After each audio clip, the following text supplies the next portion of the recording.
We absolutely cannot afford this, as an NBA insider points out one of the biggest reasons for the Knicks' tumultuous start to the new season under our new head coach, and we got to break it all down. What's up, guys? I'm Matt Long. Welcome to Knicks Basketball 365. If you're a New York Knicks fan, please hit that subscribe button. But getting into the news for today, coming from Bleacher Report. So far, the Knicks haven't gotten anything close to the bench production that they anticipated. Jordan Clarkson's 6 Man of the Year days feel like they're decades in the past. Guerschon Yabusele hasn't been a consistent scoring presence off the bench. Mitchell Robinson needed over a week off before debuting, and Malcolm Brogdon decided to hang him up prior to opening night. The search for ways to stay afloat when the reserves enter the game seems to have carried over from the Thibodeau era. So last year, it's no surprise that the New York Knicks bench did not stay up to the expectations. They didn't play as well as we were hoping that they were going to play. And part of that was we said, well, Tom Thibodeau doesn't play the reserves a whole lot, so we're going to cut them some slack. Our starters are really, really good. We made a whole lot of excuses, right? Well, this year, it's not about excuses. This season, we went out in free agency and we picked up some free agents who we expected to be absolute difference makers when it came to our bench. Number one guy, we were expecting Jordan Clarkson, a man who seems like a perennial 6 Man of the Year candidate, someone who can put up 25 or more points off the bench on any given night. But this season, Jordan Clarkson has not been living up to expectations.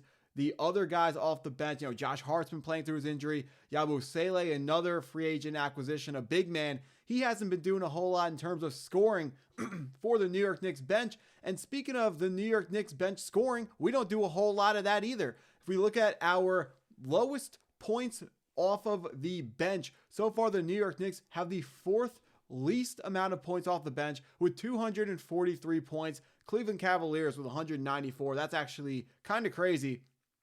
We can see the New York Knicks bench guys, they play 83.3 minutes per game, but that only has translated to about 30.4 minutes per game. So the scoring has to get better coming off the bench. And part of that is going to be once all of our starters are healthy, we're not going to be able to pull up some of our better bench guys into the starting lineup. Part of what's happened on some nights has been we've been down a starter and guys from the bench, they count as starters for that night, not off the bench. And so that could be something hurting the bench scoring. But hey, I said earlier, we're not making excuses this year. Looking at the New York Knicks depth, they got to play better. When I say play better, I mean they got to score more points. This season, the new ideal under Mike Brown is we're going to play guys less in the regular season with the hope that we're going to be overall more healthy as a franchise come the playoffs. The New York Knicks coming into this year as the second favorites behind the Cleveland Cavaliers to win the Eastern Conference. So we're saying we're going to be good to make the playoffs. We don't have to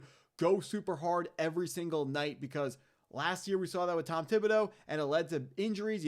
Julius Randle got hurt 2 years ago. Last year, 3 years ago, Randle got hurt.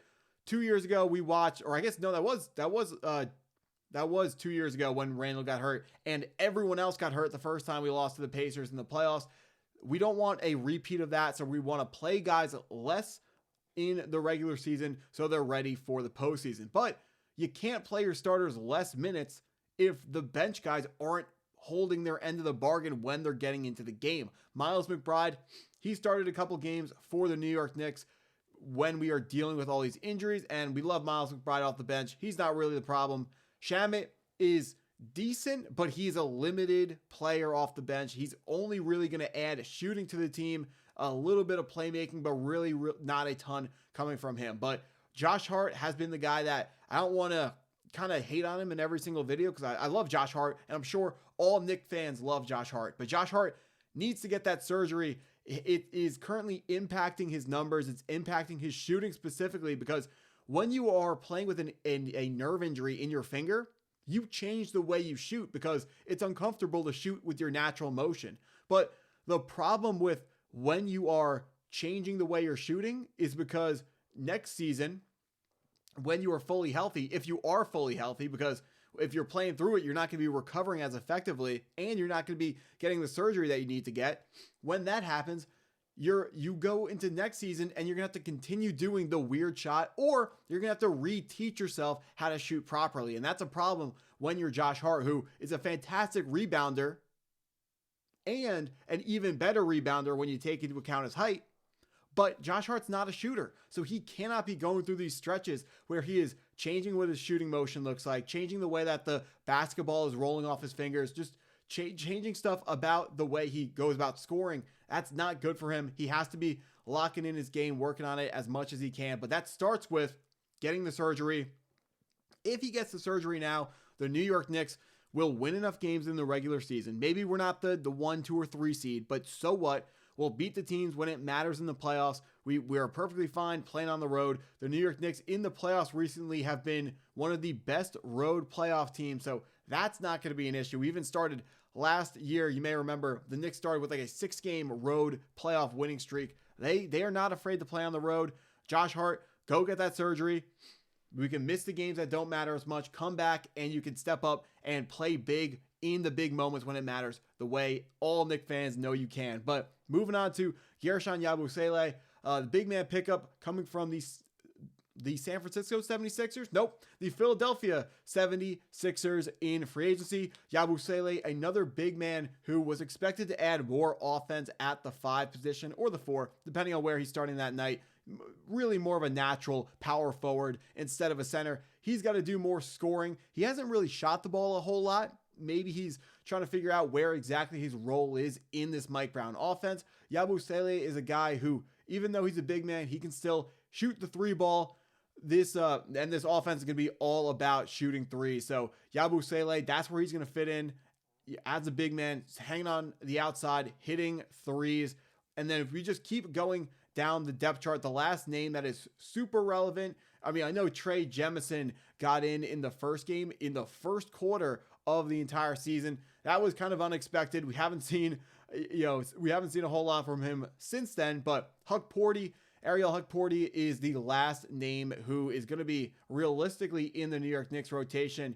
Ariel Hukporti is someone who is not, unlike Guerschon Yabusele, he is not ever going to be developing a 3-pointer. His role in this Mike Brown offense is going to be get in the paint and draw defense to him inside the paint to free up shooters on the outside, whether it's OG in the corner, whether it's Jalen Brunson at the top, just free up more shooters. A big tenet of Mike Brown's offense is collecting everyone inside the paint to leave 3-point shooters open on the exterior. So Hukporti, get down the paint, play good defense, but offensively, make sure, try your best to get offensive rebounds and make sure we are getting those 3-pointers looks for our best 3-point shooters. But this bench got to step up a little bit.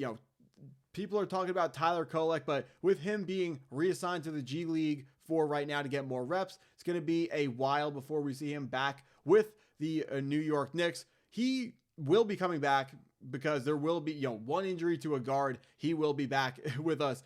And Dadier, he is, really still developing. Dadier was a very developmental prospect. He will be coming back. He will be probably not playing a whole lot this season. So this bench, we're going to see what they can do. Whole lot of stuttering over my words in this video, but hey, what are you going to do? If you stuck around this long in the video, appreciate you taking the time to watch it all the way through. Hit that like button if you haven't already. Hit the subscribe button if you're new to the channel, and go Knicks.